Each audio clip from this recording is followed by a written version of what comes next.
Lecture में हमने neutron की खोज की थी, यानी न्यूट्रॉन की डिस्कवरी की थी, और हमने कुछ टर्म्स देखी थी जैसे आइसोटॉप, आइसोबार, और भी कुछ ऐसी टर्म्स होती है जिनकी आज अपने बात करते हैं। और साथ ही साथ हम एटम की मॉडल की जो डिस्कवरी थी, जो जहां से स्टार्ट हुई थी थॉमसन के एक्सपेरिमेंट से, उसको आज कंप्लीट करेंगे। एंड फर्दर अपने बात करेंगे रदरफोर्ड एक्सपेरिमेंट की। उसके बाद हम और भी एटॉमिक स्ट्रक्चर का डेवलपमेंट देखेंगे, जो स्टार्टिंग में मैंने आपको बताया था, थीम बताया था आपको चैप्टर का, इस चैप्टर में आपको क्या पढ़ना है, उसी की अपने कंटिन्यू बात करेंगे। आज अपने और जो टॉपिक्स हैं वो देखते हैं, वो क्या है। देखो, आइसोटॉप्स जैसे आपको पता चल गया, आइसोटॉप्स का मतलब क्या था। एक बात ध्यान रखना, कोई भी एलिमेंट होता है, फॉर एग्जांपल क्लोरीन लिया मैंने, क्लोरीन का एटॉमिक नंबर क्या होता है 17, तो उसको हम यहां लिखेंगे नीचे इस तरफ, यानी इसका परमाणु क्रमांक कहां लिखा जाएगा, नीचे की तरफ, और इसका जो परमाणु भार है यानी परमाणु द्रव्यमान है वो कहां लिखा जाएगा, इसके ऊपर की तरफ, यहां। ठीक है, क्लोरीन का परमाणु द्रव्यमान बेसिक में आपने पढ़ा होगा क्या होता है, 35 होता है नॉर्मली। ठीक है, अब यहां पर हमें पता है परमाणु द्रव्यमान क्या होता है, किसी भी तत्व के यानी किसी भी एलिमेंट के अंदर जो प्रोटॉन और जो न्यूट्रॉन होते हैं उनका सम, उनका जोड़ जो होगा वही अपना क्या होगा, परमाणु द्रव्यमान। इस तरह से हम प्रदर्शित करते हैं। यहां पर मैंने लिखा है आइसोटॉप यानी समस्थानिक। समस्थानिक ऐसे तत्व या ऐसी स्पीसीज है तत्वों की जिनमें परमाणु क्रमांक यानी एटॉमिक नंबर तो क्या रहे, ये देख लेना, ये क्या रहता है, सेम यानी समान रहता है, परंतु जो एटॉमिक मास यानी परमाणु द्रव्यमान है वो क्या रहे, डिफरेंट रहे, यानी भिन्न भिन्न रहे, भिन्न रहता है, अलग रहता है। ऐसी स्पीसीज तत्वों की हम क्या कहेंगे, आइसोटॉप यानी समस्थानिक कहेंगे।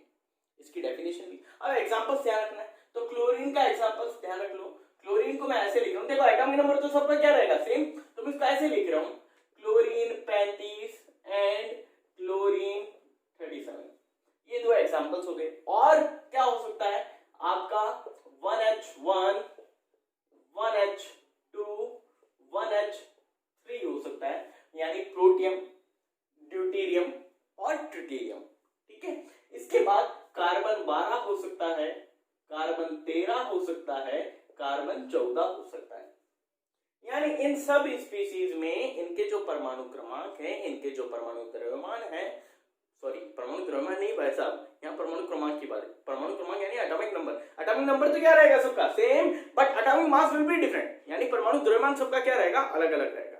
ठीक है, जैसे कार्बन का एटॉमिक नंबर की बात करूं तो 6 होता है, लेकिन इनका अगर एटॉमिक मास यानी परमाणु द्रव्यमान लूं तो कार्बन 12 का 12 होगा, 13 का 13, 14 का 14, बट एटॉमिक नंबर सबका क्या रहेगा, 666। ठीक है, अब बात करते हैं आइसोबार यानी समभारिक तत्व की। समभारिक तत्व वो तत्व होंगे जिनका एटॉमिक मास सबका क्या रहेगा, सेम, एटॉमिक मास ये ध्यान रख लेना सबका क्या रहेगा, सेम, बट एटॉमिक नंबर यानी परमाणु द्रव्यमान सबका क्या रहेगा, डिफरेंट, यानी भिन्न भिन्न रहेगा। ठीक है, आई बात समझ। एग्जांपल ध्यान रखना है, फॉर एग्जांपल मेरे पास आर्गन है, आर्गन का एटॉमिक नंबर क्या होता है भाई साहब, 18 होता है। आर्गन कितने नंबर पे आता है, एटॉमिक नंबर क्या होता है, 18, बट इसके अगर परमाणु द्रव्यमान की बात करूं तो वो क्या होता है, 40 होता है। यानी इसको अगर मैं ऐसे रिप्रेजेंट करूं तो क्या होगा, आर्गन 18 यानी इसका परमाणु क्रमांक क्या होगा, एटॉमिक नंबर क्या होगा 18, but atomic mass will be 40। अब 40 जिसका एटॉमिक मास होगा, जिस भी एलिमेंट का परमाणु द्रव्यमान 40 होगा, वो एक दूसरे के क्या होंगे, आइसोबार यानी समभारिक तत्व होंगे। किस किस का होता है, पोटेशियम का एटॉमिक मास 40 होता है, कैल्शियम का एटॉमिक मास 40 होता है, बट देखो इन सब के क्या है, एटॉमिक मास तो क्या है, सेम है, लेकिन इनके परमाणु द्रव्यमान क्या होते हैं, भिन्न भिन्न होते हैं, तो ये एक दूसरे के क्या है, समभारिक तत्व हैं, यानी आइसोबार्स हैं। आई बात समझ में। नेक्स्ट देखो आइसोटोन्स, जिसे हम बोलते हैं सम न्यूट्रॉनिक तत्व। ये स्पीसीज क्या होगी समझना। देखो क्या है, ऐसे तत्व जिनमें न्यूट्रॉन की संख्या क्या हो, समान हो, यानी those elements which have equal number of neutrons are known as isotones यानी सम न्यूट्रॉनिक सीरीज। अब कौन कौन होंगे एग्जांपल्स के तौर पे, सिलिकॉन, फास्फोरस, सल्फर। सिलिकॉन का जो एटॉमिक नंबर होता है वो हमें पता है 14, इसका 15, इसका 16 होता है। इनका अगर एटॉमिक मास देखूं तो वो देखो 30, 31, 32, ये इनका क्या होता है एटॉमिक मास।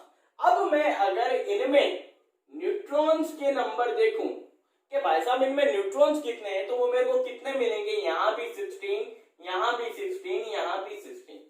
यानी ऐसे तत्व जिनमें न्यूट्रॉनों की संख्या क्या हो, समान रहती हो, वो क्या होते हैं, एक दूसरे के आइसोटोन्स होते हैं, यानी सम न्यूट्रॉनिक सीरीज होती है, यानी सम न्यूट्रॉनिक तत्व होते हैं।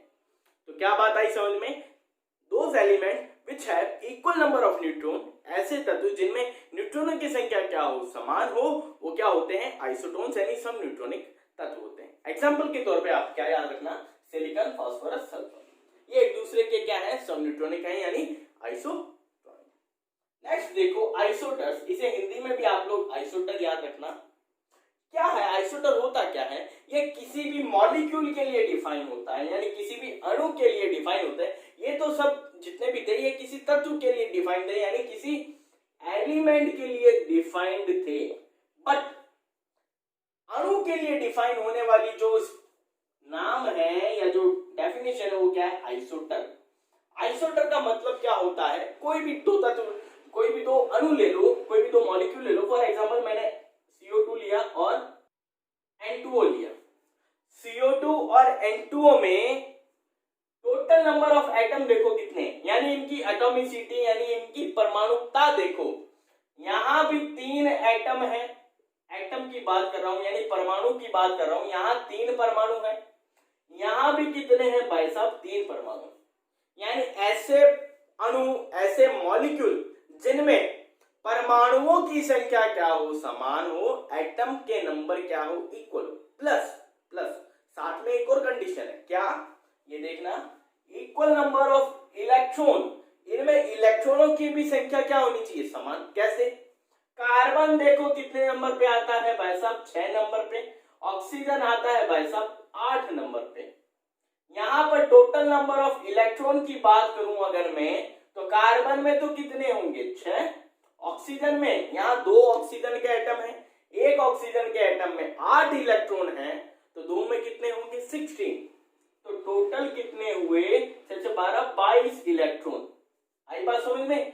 यहाँ पर CO2 में टोटल नंबर ऑफ इलेक्ट्रॉन, इस CO2 के एक मॉलिक्यूल में 22 इलेक्ट्रॉन है। N2O की बात करते हैं। नाइट्रोजन आता है भाई साहब, इसका जो एटॉमिक नंबर होता है वो होता है 7, ऑक्सीजन का होता है 8। नाइट्रोजन यहाँ है 2, तो 7 2 14 प्लस 8 करूंगा, 8 4 12, और ये कितने आएंगे, 22 इलेक्ट्रॉन। यानी ऐसी स्पीसीज मॉलिक्यूल्स की जिनमें टोटल नंबर ऑफ एटम्स क्या हो, इक्वल हो, प्लस उनमें इलेक्ट्रॉनों का जो नंबर है, इलेक्ट्रॉनों की जो संख्या है वो भी क्या हो, समान हो, वो एक दूसरे के क्या होते हैं, आइसोटर होते हैं। ये तुम्हें बात ध्यान रखनी है। आई बात समझ में। नेक्स्ट देखो आइसो इलेक्ट्रॉनिक स्पीसीज, यानी सम इलेक्ट्रॉनिक स्पीसीज क्या होती है, ऐसी स्पीसीज जिनमें इलेक्ट्रॉनों की संख्या क्या हो, समान हो, यानी ऐसी species which have equal number of electrons are known as isoelectronic. For example जैसे लिथियम है, क्या लिया मैंने, लिथियम।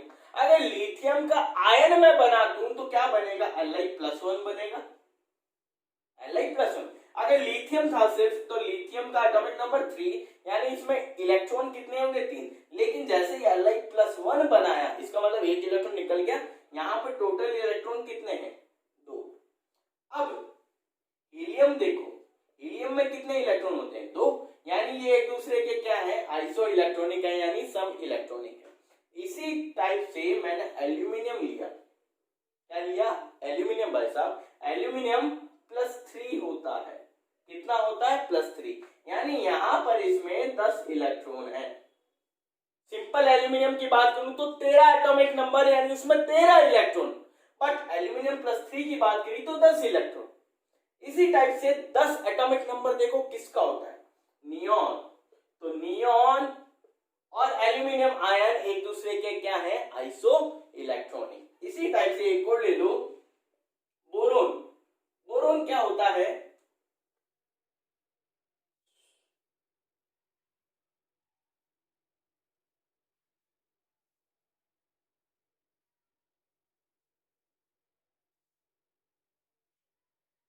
इसी टाइप से बेरिलियम और ले लो। बेरिलियम क्या होता है, +2।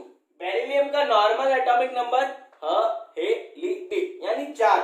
नॉर्मल एटॉमिक नंबर 4, उसमें से 2 इलेक्ट्रॉन निकाल दो, यहां पर कितने बचे, 2 इलेक्ट्रॉन।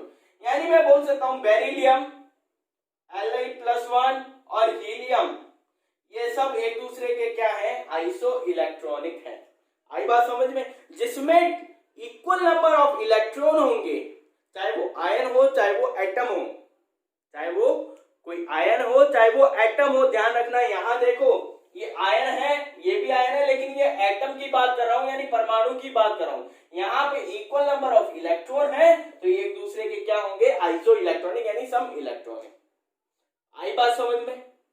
अब आपको क्या करना है, इनके एग्जांपल्स ध्यान रखने और इनकी डेफिनेशन। डेफिनेशन क्या है, जो आप समझे हो इन बातों से वही उनकी डेफिनेशन बन जाती है। तो यहां से आपको डेफिनेशंस प्लस एग्जांपल्स आपको ध्यान रखना। नेक्स्ट देखो, हम बात करेंगे थॉमसन के मॉडल की।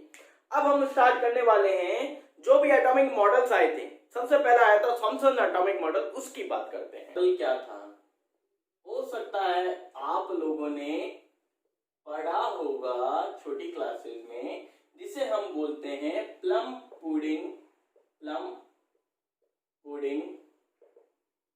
मॉडल। ये मॉडल क्या था, जैसे आप सभी ने वाटरमेलन देखा है, यानी तरबूज देखा है, तरबूज में क्या होता है, अंदर की तरफ एक रेडिश पार्ट होता है जिसे हम खाते हैं, जो एडिबल पार्ट होता है, और साथ ही साथ सीड्स होते हैं, यानी बीज होते हैं, जिसे हम निकाल के बाहर करते हैं। प्लस इसके बाहर चारों तरफ एक ग्रीनिश पार्ट होता है, जिसे हम छिलका बोलते हैं सामान्यतः। अब होगा क्या, थॉमसन भाई साहब जो थे, उन्होंने बोला, उन्होंने कंपेयर किया। क्या कंपैरिजन किया, उन्होंने सोचा जो एटम है, सबसे पहली बात सुनना, पॉइंट पहला नंबर, उन्होंने बोला जो एटम है वो स्फेरिकल होता है। क्या होता है, गोलाकार होता है। पहली बात तो ये बताई। दूसरी बात उन्होंने बोला, जो एटम यानी जो परमाणु होता है, उसके अंदर एक तो होता है धनात्मक यानी पॉजिटिव पार्ट। क्या होता है, धनात्मक यानी पॉजिटिव पार्ट। प्लस उन्होंने बोला एक होता है ऋणात्मक यानी नेगेटिव पार्ट। अब उन्होंने एक बात बोल दी, इस परमाणु को इलेक्ट्रिकली न्यूट्रल यानी उदासीन बनाए रखने हेतु जितना पॉजिटिव पार्ट यहां होगा, उतना ही क्या होगा भाई साहब, ऋणात्मक यानी नेगेटिव पार्ट भी होगा। तो इसको कंपेयर करना प्लम पुडिंग के मॉडल से, यानी तरबूज से, वाटरमेलन से। अगर मैं कंपेयर करूं, जितना रेडिश पार्ट यहां है उतने ही यहां पर सीड्स हैं। इसका मतलब ये हुआ, जो रेडिश पार्ट था उसको उसने क्या कंसीडर किया, पॉजिटिव यानी धनात्मक, और जो सीड्स है उसको उसने क्या माना कि भाई साहब वो इलेक्ट्रॉन है और उसके अंदर क्या है, धसे हुए हैं, यानी एम्बेडेड है। क्या है, एम्बेडेड है। एम्बेडेड का मतलब होता है किसी चीज के अंदर किसी दूसरे सब्सटेंस का धसे होना, वो एम्बेडेड। फॉर एग्जांपल इसको कंपेयर करना, कपकेक होता है, कपकेक के अंदर क्या होता है, चेरी होती है नॉर्मली, या ड्राई फ्रूट्स होते हैं। वो ऊपर की तरफ क्या होते हैं, लगे हुए होते हैं ना। तो मैं यहाँ पर ये बोल सकता हूँ, जो ड्राई फ्रूट्स और जो चेरी होती है उस कपकेक के, वो क्या होती है, अंदर धसी हुई होती है, एम्बेडेड रहती है। तो उसी को उसने क्या बोला, प्लम पुडिंग मॉडल बोला। और इसको कंपेयर एक्चुअली उसको किसने किया था, किससे, वाटरमेलन से, यानी तरबूज से भाई साहब। तो यहाँ पर कहानी क्या ध्यान रखनी है, प्लम पुडिंग मॉडल के अंदर उसने बोला कि जो एटम है वो स्फेरिकल होता है, यानी गोलाकार होता है। प्लस उसके जितना रेडिश पार्ट, जो हम तरबूज को कंपेयर करते हैं तो हम बता सकते हैं जितना रेडिश पार्ट होता है यानी उसको उसने क्या माना, धनात्मक पार्ट माना, जो एडिबल पार्ट है जिसको खाने लायक है, प्लस उसके अंदर जो सीड्स होते हैं, जो बीज होते हैं, उसको उसने क्या माना, ऋणात्मक यानी नेगेटिव पार्ट, जिसको हम क्या बोलते हैं नॉर्मली, इलेक्ट्रॉन बोलते हैं, यही बोलते हैं। तो उसने कहा जितना पॉजिटिव पार्ट होगा उतना ही क्या होगा, रेड नेगेटिव, यानी पॉजिटिव इक्वल्स टू नेगेटिव। जब पॉजिटिव इक्वल्स टू नेगेटिव होगा तो थर्ड बात उसने क्या बोली कि इस पूरे एटम पर बाहर की तरफ ये जो ग्रीनिश पार्ट है ये क्या होगा, इलेक्ट्रिकली न्यूट्रल होगा, यानी विद्युतीय रूप से क्या होगा, उदासीन होगा। ये बात उसने बोल दी। यही क्या है, अपना प्लम पुडिंग मॉडल है। बस इतनी सी बात आपको ध्यान रखनी है, ठीक है। तो थर्ड बात क्या हो गई कि जो एटम है, एटम इज इलेक्ट्रिकली न्यूट्रल, जो परमाणु है वो क्या होता है, विद्युतीय रूप से, आप लिख लेना, वो लिखा हुआ है क्या होता है, उदासीन होता है विद्युतीय रूप से। ये तीन बातें उसने बोली जो आपको ध्यान रखनी है मॉडल के अंदर। आई बात समझ में। नेक्स्ट लेक्चर में हम बात करेंगे अल्फा पार्टिकल्स के बारे में प्लस रदरफोर्ड एक्सपेरिमेंट के बारे में, ठीक है।